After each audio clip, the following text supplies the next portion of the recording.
அனைவருக்கும் வணக்கம். இன்னைக்கு ரொம்ப முக்கியமான நிறைய விஷயங்களை பார்க்கலாம், பேசலாம். தலைகீழாக மாறிட்டு இருக்கிற அரசியல் களம். ஓபிஎஸ் அவர்களை பாஜகவினர் அழைச்சு நீங்க வாங்க நம்ம பேசலாம் அப்படின்னு சொல்லி கூப்பிடுறாங்க.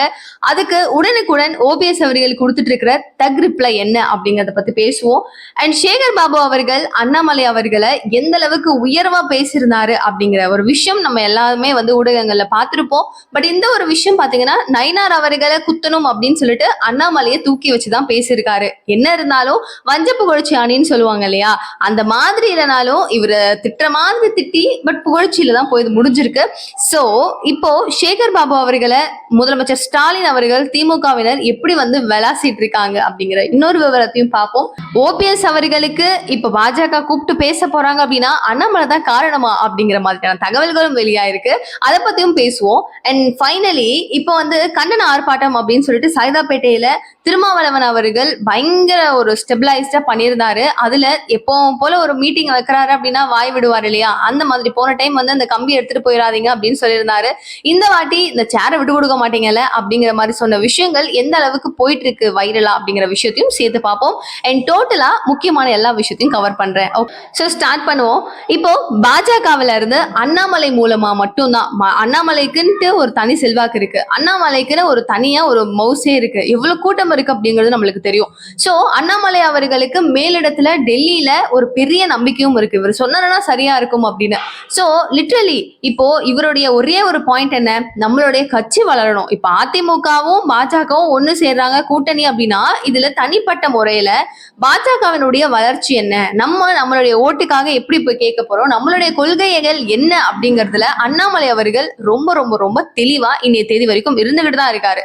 சோ ஓபிஎஸ் அவர்கள் இப்போ அதிமுகக்குள்ள வந்தா மட்டும்தான் பாஜக அங்க எங்கேயாவது சீட் வாங்கும், பாஜகவுக்கு அது ஒரு நல்ல விஷயமாவும் இருக்கும். இப்ப என்டிஏ கூட்டணிக்குள்ள இந்த முக்கியமான ஆட்கள் நபர்கள் இருக்கும் வகையில தென் மாவட்டங்கள்ல இவருக்குன்னு ஒரு தனி மவுசு இருக்கும். இந்த ஒரு சூழல்ல அவரை தெரியாம கூட நம்ம மிஸ் பண்ணிடக்கூடாது அப்படிங்கறதுல ரொம்ப தெளிவா மேலிடம் இருந்தாலும் கொஞ்சமா முயற்சிக்கிறதுக்காக யாருமே வரல. நயினார் அவர்கள்கிட்ட நான் நிறைய ட்ரை பண்ணேன், பட் என்னால முடியல அப்படின்னு சொல்லிட்டு ரொம்ப கோபத்தோட தான் ஓபிஎஸ் அவர்கள் இதுக்கு எனக்கு தேவையே கிடையாது அப்படின்னு சொல்லிட்டு என்டிஏ கூட்டணியை விட்டு வெளியேறாரு. ஆனாலும் அண்ணாமலை இதை விடுற மாதிரியே இல்லை. தெளிவுபட அவர் நினைக்கிற ஒரே ஒரு விஷயம், மேலிடத்துல நான் பேசுறேங்கண்ணே, நீங்க வாங்க, உங்களுக்கு தேவையான விஷயம் என்ன, திரும்பவும் என்டிஏ கூட்டணிக்குள்ள நீங்க இணைறீங்க, நம்ம எல்லாரும் சேர்ந்து ஒர்க் பண்றோம், இதுதான் நடக்க போகுது அப்படின்னு சொல்லிட்டு ரொம்ப ரொம்ப நம்பிக்கையின் வகையில அண்ணாமலை அவர்கள் ஓபிஎஸ் கிட்ட சொல்லிக்கிட்டே இருந்தாராம். இதனுடைய விளைவு தான் இப்போ அண்ணாமலைக்கு பாஜக தரப்புல இருந்து திடுதப்புன ஒரு அழைப்பு வந்திருக்கு அப்படின்னு சொல்லப்படுது. சோ இன்னும் கொஞ்சம் டீட்டெயிலா பாக்கிறதுக்கு முன்னாடி, அண்ணாமலை மாதிரி ஒரு சிறந்த தலைவரை நான் பார்த்ததே இல்லப்பா அப்படின்னு யாரெல்லாம் நினைக்கிறீங்க, மிஸ் பண்ணாம மறக்காம கமெண்ட்ல அண்ணாமலை இஸ் பெஸ்ட் அப்படின்னு சொல்லிட்டு போடுங்க. சோ எவ்வளவு பேர் அவர் ஆதரிக்கிறீங்க அப்படிங்கறத பாப்போம், தெரிஞ்சுப்போம். அண்ட் இப்போ பாத்தீங்கன்னா இவ்வளவு நாட்கள் ஆகுது, மோடி அவர்கள் வராரு, அமித்ஷா அவர்கள் வராரு, பட் தேசிய பொதுச் செயலாளரான பாஜகவுல BL சந்தோஷ் வருவாரு நம்ம யாராவது எதிர்பார்த்தோமா? இல்லவே கிடையாது. ஆனா இப்ப பாத்தீங்கன்னா நாளைக்கு BL சந்தோஷ் அவர்கள் சென்னைக்கு வர போறாரு, முக்கியமான பல நபர்களை மீட் பண்ண போறாராம். அண்ட் கமலாயத்துல தான் இந்த ஒரு ஆலோசனை கூட்டமும் நடத்த போறாங்க. முழுக்க முழுக்க இதுல யார் யாரை மீட் பண்ண போறாங்க, என்னென்ன பேச போறாங்க அப்படிங்கிற அதிகமான ஒரு ஆர்வம் எல்லாருக்கிட்டையுமே இருக்கு. அண்ட் யோசிச்சு பாருங்க, இவங்களுடைய பாஜகவினுடைய ஒரு பொதுக்கூட்டமாகட்டும், இதெல்லாம் நம்ம செய்யணும், கட்சியினுடைய வளர்ச்சி இப்படி இருக்கணும் அப்படிங்கிறதுல ஒரு ஸ்பெஷலைஸ்டா இவங்கன்னு ஒரு டீம் போட்டு பேசுறது கிடையாது, ரொம்ப கம்மியா தான் இருக்கு. ஆனா இப்ப BL சந்தோஷ் அவர்கள் முழுக்க முழுக்க நம்மளுடைய கட்சியினுடைய வளர்ச்சி தமிழகத்துல எதை நோக்கி இருக்கு, எப்படி இருக்கணும், நம்மளுடைய வளர்ச்சி எந்த அளவுக்கு ஒரு மாசா இருக்கணும் அப்படிங்கறதுல முழுக்க முழுக்க கவனம் வச்சு மட்டும்தான் BL சந்தோஷ் அவர்கள் பேச போறாராம். அண்ட் இது கூடவே சேர்த்து ஆக்சுவலி நம்மளுக்கு தெரியும், ஓபிஎஸ் அவர்களை கவரணும், ஓபிஎஸ் அவர்களை கூப்பிட்டு பேசணும் அப்படிங்கிறதுக்காக மட்டும்தான் முக்கிய முதல் காரணமா இப்போ BL சந்தோஷ் அவர்கள் விசிட் பண்ண போறாரு. பிகாஸ் மீதம் இருக்கிற நபர்கள் எல்லாருக்குமே செம பிஸி. அண்ட் பீகார்ல இப்போதைக்கு எலெக்ஷன் நடந்துட்டு இருக்கு. இதனால பாத்தீங்கன்னா அவங்களால டப்புன்னு இங்க வர முடியாத ஒரு டைம் சிச்சுவேஷன்ஸ் இருக்கும்போது BL சந்தோஷாத அமுச்சு வைப்போம், அவரு போயிட்டு பேசட்டும், என்டிஏ கூட்டணிக்குள்ள திரும்பவும் ஓபிஎஸ் வர வைக்கட்டும் அப்படிங்கிறதுக்காக அவரை உட்கார வச்சு பேசுறதுக்காக அமைச்சிருக்காங்க. அத்துடன் கூட்டணி பத்தியும் அண்ட் நம்மளுடைய வளர்ச்சி எப்படி இருக்கணும் பத்தியும் ஆலோசனையும் சேர்த்து நடத்த போறாங்களாம். இதுல ஓபிஎஸ் அவர்கள் என்ன சொன்னாருன்னு கண்டிப்பா தெரிஞ்சுக்கணும் இல்லையா. அவர் சொல்ற ஒரு விஷயம் ரீசெண்டா ஒரு 1 வீக் முன்னாடி தெளிவுபட சொல்லிட்டாரு. என்டிஏ கூட்டணியில முக்கிய தலைவர்களை பார்க்கணும் பார்க்கணும் அப்படின்னு நான் ஆசைப்பட்டேன். ஆனா யாரையுமே என்னால மீட் பண்ணவே முடியல. இதுக்கப்புறம் என்டிஏ கூட்டணியில எனக்குன்னு சில தன்மானங்கள் இருக்கு. இது எல்லாத்தையுமே இழந்துட்டு நான் இந்த கூட்டணிக்குள்ள இருக்கணும்னு எனக்கு அவசியம் இல்லை அப்படிங்கிற மாதிரி டப்புன்னு ஒரு முடிவு எடுத்துட்டாரு. அரசியல்ல பொறுமை முக்கியம் இல்லையா அப்படின்னு பல ஆலோசகர்கள் சொன்னாலும் யோசிச்சு பாருங்க, அவர் இவ்வளவு வருடங்கள் இல்லாம திடுதிப்புன்னு ஏன் இந்த முடிவு எடுக்கணும்?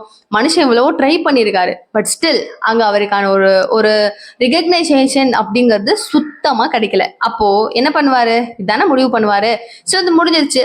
அடுத்த பட்சமா வந்து திமுக சைட்ல இருந்து அவருக்கு அழைப்பு வருது. அடுத்து தாவேகா சைட்ல இருந்து அவருக்கு அழைப்பு வருது. ஆனாலும் அவர் எதுவுமே இல்லை, நான் எந்த கட்சி கூடயும் போறது இல்ல, அதிமுக கூட தான் இருப்பேன் அப்படிங்கிறதுல ஸ்டப்பனா நிக்கிறாரு இல்லையா? சோ இப்படி இருக்கும்போது திரும்பவும் சார் நீங்க வாங்க என்டிஏ கூட்டணிக்கு வாங்க அப்படின்றதுக்காக தான் இப்ப பாஜக அவருக்கு ஒரு அழைப்பு கொடுத்திருக்காங்க. அதுக்கு அவரு கொடுத்திருக்கிற ரிப்ளை என்னன்னா, நான் என்னுடைய தொண்டர்கள்ல இருந்து ஆரம்பிச்சு ஆதரவாளர்கள்ல இருந்து ஆரம்பிச்சு எல்லார்கிட்டையும் ஆலோசிச்சு என்னுடைய நிலைப்பாட்டு என்ன அப்படிங்கறத சீக்கிரமா சொல்றேன் அப்படிங்கிற ஒரு டக் ரிப்ளை. இதை விட மோசமா மானத்தை வாங்கிட்டாரே அப்படின்னு சொல்லுவாங்கல்ல, அந்த மாதிரி யாராலவே கொடுக்க முடியாது. ஏன்னா இவரு பண்றது தப்பா தீபிகா? இவர் எப்படி இவரு என்டிஏ கூட்டணி கூப்பிடுறாங்க என்ன அப்படின்னு கேட்டீங்கன்னா, ஒரு ஒரு ஆஸ் அ பர்சனா நம்ம யோசிச்சு பார்ப்போமே. அவரும் வந்து செல்வாக்கான ஒரு நபர் தான். அவரும் சும்மா வந்து நார்மலான ஒரு பர்சன்லாம் கிடையாது, டம்மி பீஸ் எல்லாம் கிடையாது. அவருக்குன்னு சில செல்வாக்குகள் இருக்கு அப்படிங்கறத நிறைய இடத்துல ப்ரூவ் பண்ணியிருக்காரு. அப்போ இவர் வந்து இவ்வளவு நாள் வந்து வெயிட் பண்றாரு அப்படின்னா சும்மா கிடையாது. நான் ஒரு டைம் மோடியை நான் பார்க்கணும், அமித்ஷா அவர்களை நான் பார்க்கணும், மோடி அவர்களை நான் பார்க்கணும் அப்படின்னு கெஞ்சிக்கிட்டே இருந்தாரு. யாருமே பாக்குறதுக்கு ரெடியா இல்ல.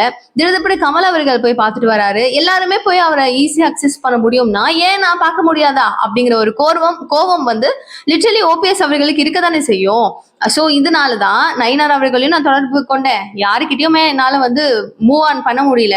சோ இதுக்கு மேல எனக்கு தேவையில்ல அப்படின்னு டீசெண்டா ஒதுங்கிட்டாரு மனுஷன். ஆனா இனிமே தெரியும்ல, அவர் போயிட்டாருன்னா இதுதான் விளைவுன்னு தெரியும்ல. இப்போ பாருங்க அழைப்பு பறக்க ஆரம்பிச்சிருக்கு.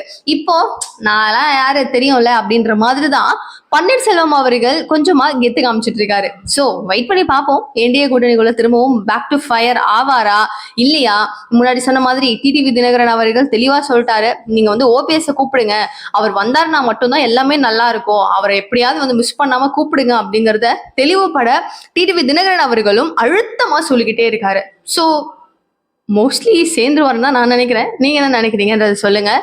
சோ அடுத்ததா இப்ப நான் அண்ணாமலை அவர்களோட சப்போர்ட்ல மேபி வந்திருக்கலாம், ஓபிஎஸ் அவர்களை அழைச்சிருக்கலாம் அப்படின்றத சொன்னேன். அதே மாதிரி அண்ணாமலை பேரை கேட்டவே சும்மா அதிருதுலங்கிற மாதிரி இப்போ சேகர் பாபு கிட்ட ஒரு கேள்வி வந்து நேற்று செய்தியாளர் சந்திப்புல ஒரு கேள்வி கேட்கப்படுது. சரி, இந்த மாதிரி வந்துட்டு நயினார் அவர்கள் சொல்றாரு, இன்னுமே வரப்போற எலெக்ஷன்ல கண்டிப்பா 2026 தேர்தல்ல நின்னு ஜெயிக்க போறது அதிமுக பாஜக கூட்டணி மட்டும்தான், இதுக்கப்புறம் திமுக வீட்டுக்கு போயிருவாங்க அப்படிங்கிற மாதிரி சொல்றாரு. உங்களோட நிலைப்பாடு என்ன, உங்களுடைய கருத்து என்ன அப்படின்னு சொல்லி கேட்கும்போது அவர் சொல்ற ஒரு விஷயம் என்னன்னா, கட்சியில தன்னை தக்க வச்சுக்க முடியுமா அப்படிங்கறத முதல்ல நயினார் நாகேந்திரன் அவர்கள் பார்க்கணும். ஏன்னா இவரை விட செல்வாக்கு அதிகமா அண்ணாமலை உச்சத்தை போய்கிட்டே இருக்காரு. செல்வாக்குல அதிகமா அவருக்கான ஒரு பாணி போய்கிட்டே இருக்கு.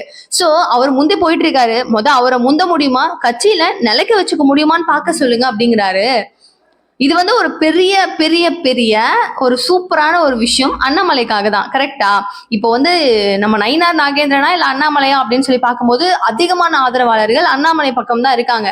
நம்ம எல்லாருக்குமே தெரியும் தான். பட் இருந்தாலும் ஒரு ஒரு அதே மாதிரியே ஒரு பொலிட்டிக்கல் லைன்லயே இருக்கிற சக மனிதர்கள் என்ன பண்றாங்க, இதை வந்து ஒரு விமர்சனமா வைக்கும் போது இது ஒரு பெரிய ஈகோயிஸ்டிக் மேட்ரா கன்ஃபார்மா நயினார் நாகேந்திரன் அவர்களை இடிக்கும். அது மட்டும் இல்லாம திமுகவினருக்கு ஒரு பெரிய ஒரு பிளாஸ்ட். ஏன்னா ஊடகங்கள்ல இருந்து நம்மள இருந்து ஆரம்பிச்சு எல்லாரும் பேசிட்டு இருக்க விஷயம் என்ன, சேகர் பாபு அவர்கள் அண்ணாமலையை புகழ்ந்து பேசிட்டாரு. நயினாரை திட்டினாரோ இல்லையோ அது அவருடைய கதை, திட்டிருக்காரு தான். பட் அண்ணாமலை அவர்களை புகழ்ந்து பேசிட்டாரு, சேகர் பாபுவே பேசிட்டாரு, எப்பவுமே வந்து விமர்சனமா குவிக்கிற அவரே பேசிட்டாரு அப்படிங்கிற ஒரு கூடுதலான ஒரு விஷயம் என்ன ஆகுது, திமுகவினருக்கு கோபம் வர ஆரம்பிச்சிருச்சு. இது எப்படி, இது நீங்க எதுக்கு எப்படி பேசணும்னு தெரியாம நீங்க மட்டும் அவர் திட்டதான் நினைச்சு இவரை புகழ்ந்துட்டீங்களே, நீங்க அப்படி பேசின விஷயம் இப்ப எப்படி போயிடுச்சு பாத்தீங்களா அப்படின்னு சொல்லிட்டு எல்லாருமே வந்து சேகர் பாபு அவர்களை குறி வச்சு முதலமைச்சர்ல இருந்து ஆரம்பிச்சு எல்லாரும் திட்டாங்க அப்படிங்கிற மாதிரியும் கூடுதலா சொல்லப்படுது. நம்ம வந்து ஒன்றிய அரசாங்கம் அப்படின்னு சொல்லிட்டு அங்க இருக்கிற ஒரு நபர்களையும் நம்ம திட்டி தீர்த்துட்டு இருக்கோம். திமுகவுக்கு பிரதான எதிரியா அதிமுகவில் இருக்கிற பொதுச் செயலாளரான எடப்பாடியார் இருக்காரோ இல்லையோ, அண்ணாமலை அந்த 4 வருட காலம் செம்மையா பண்ணாரு. சோ அந்த மாதிரி இருக்கிற நம்மளுடைய எதிரியை நீங்க எப்படி புகழலாம் அப்படிங்கிற மாதிரி திமுகவினர் மிரட்டி இருப்பாங்களா, என்ன சார் இப்படி பண்ணிட்டீங்களேன்னு கேட்டிருப்பாங்களான்னு தெரியல. அடுத்த டைம்லாம் செய்தியாளர்களை பார்க்கும்போது உம்முன்னு கோவத்தோடவே சேகர் பாபு அவர்கள் பேசாம போயிட்டு இருக்காரா. பேசினால 1-2 வார்த்தையோட நிறுத்திக்கிறாராமா. சரி, ஓகே, இப்ப இந்த விஷயத்த முடிச்சிருவோம். அண்ட் அடுத்த கட்டமா நம்ம எல்லாரும் அந்த கண்டன ஆர்ப்பாட்டம் அப்படின்னு சொல்லி ஒரு விஷயம் சொல்லியிருந்தேன். திருமாவளவன் அவர்கள் அங்க ஒரு பெரிய ஆர்ப்பாட்டம் சைதாப்பேட்டில் நடத்தியிருக்காரு அப்படிங்கிற விஷயமும் நம்மளுக்கு தெரியும். ஏன் தீபிகா திடீர்னு கண்டன ஆர்ப்பாட்டம் அப்படின்னு கேட்டீங்கன்னா, இந்த ஆணவ கொலைகள் அப்படிங்கிறது தொடர்ந்து கவினுடைய விஷயத்துல இருந்து ஆகட்டும், அண்ட் கன்னியாகுமரியில திரும்பவும் நடந்த விஷயங்கள் ஆகட்டும், ஸோ இது வந்து லிட்டரலி நடந்துகிட்டே இருக்கு இல்லையா. இதை எதிர்த்து அவங்களுடைய சமூகத்தை சேர்ந்தவர்கள் குரல் கொடுத்தே ஆகணும். நமது தலைவர் அவர் இருக்காரு, அவர் ஏன் பேசல அப்படிங்கிற ஒரு விஷயம் எல்லாருடைய மனசுலயும் மிக அதிக அளவுல இருந்துச்சு. இன்ஃபேக்ட் இப்ப 2026 எலெக்ஷன் வரப்போது, இந்த எலெக்ஷன் டைம்ல திரும்ப அவர்கள் ஒரு இடத்துலயும் எனக்கு ஓட்டு வேணும் அப்படின்னு சொல்லி இவர் கேம்பெயின் பண்ணாரு அப்படின்னா இந்த கேள்விகள் எல்லாமே முன்னாடி வருமா வராதா? சோ அது எல்லாத்தையுமே கியூர் பண்ணி தொடச்சு தட்டி போடணும் அப்படின்னா அவருக்கு ரொம்ப ரொம்ப ரொம்ப ரொம்ப முக்கியம் அப்படின்னா கண்டன ஆர்ப்பாட்டம். கரெக்டா? சோ இந்த ஆர்ப்பாட்டத்துல கவர்மெண்ட்டுக்கு எனக்கு இதெல்லாம் தேவைப்பா அப்படின்னு சொல்லிட்டு ஒரு பெரிய லிஸ்டே வைக்கிறாரு. அதுல எனக்கு வந்து புலனாய்வு அப்படிங்கிறது தனியா ஒரு தனி பிரிவு ரெடி பண்ணி இந்த மாதிரி நடக்கிற விஷயங்களை கண்டிக்கிறதுக்காக இருக்கணும், அவங்களுக்குன்னு ஒரு சிறப்பு சட்டம் இயற்றணும், எங்களுக்காக இந்த மாதிரிலாம் நீங்க விஷயங்கள் செய்யணும் அப்படிங்கிறதுல ரொம்ப தெளிவா ஒரு கண்டன ஆர்ப்பாட்டம் பண்றாங்க. அந்த ஆர்ப்பாட்டத்துல மேஜரா யூஸ் பண்ண ஒரு வேர்ட் அப்படிங்கிறது லாஸ்ட் டைம் வந்து ஒன்னு சொல்லியிருந்தாரு, நான் ஸ்டார்டிங்லயே சொல்லியிருந்தேன். ஒரு மீட் நடக்கும் போது வந்துட்டு இந்த பைப்பெல்லாம் வந்து நீங்க பாட்டுக்கு தூக்கிட்டு போயிடுறீங்க, லட்சக்கணக்குல செலவு பண்ணி போட்டிருக்கோம் அப்படின்னு சொல்லிட்டு அவங்களுடைய ஆட்களையே அவர் குறை சொல்லிட்டாரே அப்படிங்கிற ஒரு விஷயம் எல்லாருமே அவரை வந்து திட்டிகிட்டு இருந்தாங்க. சேம் லைக் இப்போ வந்து என்ன சொல்றாரு அப்படின்னா, அந்த செய்தியாளர்கள் இருப்பாங்க இல்லையா, அவங்களுக்கு ஒரு சேரை போடுங்க, அவங்க உட்காரட்டும், அவங்க உட்கார்ந்தாங்கன்னா பேசாம அவங்க எடுக்க போறாங்க அப்படிங்கிற மாதிரி சொல்றாரு. ஆனா அங்க சேர் யாருமே கொடுக்கல. எல்லாரும் அவங்க உட்கார்ந்து இருக்கிற பொசிஷன்லயே உட்கார்ந்துருக்காங்க. தொண்டர்கள் யாருமே நம்ம சொல்றதை கேட்கலையா அப்படிங்கிற ஒரு டென்ஷன் அவருக்கு இன்னும் ஆகுது. அந்த நாட்களை யாருமே கொடுத்துறாதீங்க, அங்கெல்லாம் இருக்கு பாருங்க, எடுத்துட்டு வந்து போடுங்க, அவங்க உட்காருவாங்கன்னு சொல்லிக்கிட்டே இருக்காரு. பட் கேட்கல. அந்த சேரை விட்டுற மாட்டீங்கல்ல அப்படிங்கிற மாதிரி அவங்கள திரும்பவும் வந்து குறை சொல்லும் வகையில அவங்களுடைய ஆட்கள் அவங்கதான், இவங்கதான் நம்மளுடைய மாசு, நம்மளுடைய ஆட்களே இவங்கதான் அப்படிங்கிறது நல்லா தெரிஞ்சு, நம்மளுடைய ஓட்டும் இவங்கதான் தெரிஞ்சு மீண்டும் மீண்டும் மீண்டும் ஏன் திருமாவளவன் அவர்கள் அவங்க எல்லாரையும் குறை சொல்றாரு அப்படிங்கிற ஒரு கூடுதல் கேள்வியையும் பாத்தீங்க அப்படின்னா மக்கள் வச்சுக்கிட்டு இருக்காங்க. சோ இந்த மாதிரி பல விஷயங்கள் அரசியல்ல சூடு பிடிச்சி அடடா இதெல்லாம் நம்ம எதிர்பார்க்கவே இல்லையே அப்படின்னு நினைக்கும் அளவுக்கு நடந்துட்டு இருக்கு. எல்லாத்தையுமே உடனுக்குடன் சுட நான் உங்களுக்கு எல்லா அப்டேட்டும் கொடுத்துடுறேன். நிகழ்கால நிகழ்வுகள் ஒன்னொன்னும் உடனுக்குடன் நீங்க தெரிஞ்சுக்கிறதுக்கு சேனலை சப்ஸ்கிரைப் பண்ணீங்க. ஓபிஎஸ் அவர்கள் பாஜக கூட சேர்றதுக்கு சான்ஸ் இருக்கா இல்லையா அப்படிங்கிறதையும் கமெண்ட் பாக்ஸ் சொல்லுங்க. அண்ணாமலை பெஸ்ட்னு தோணுச்சுன்னா அண்ணாமலை இஸ் பெஸ்ட் அப்படின்னு சொல்லிட்டு கமெண்ட் பாக்ஸ் சொல்லுங்க. நிறைய நம்ம விஷயங்கள் பேசியிருந்தோம் இல்லையா, இது எல்லாத்தினுடைய கோர்வையாக உங்களுக்கு என்ன சொல்லணும் அப்படின்னு தோணுதோ ப்ளீஸ் கமெண்ட் பாக்ஸில் லீவ் பண்ணுங்க. நிறைய விஷயங்கள் பேசலாம். நான் முன்னாடி சொன்ன மாதிரி நிகழ்கால நிகழ்வுகள் தெரிஞ்சுக்கிறதுக்கு சேனலை சப்ஸ்கிரைப் பண்ணிக்கோங்க. Thank you so much for watching this video. Bye.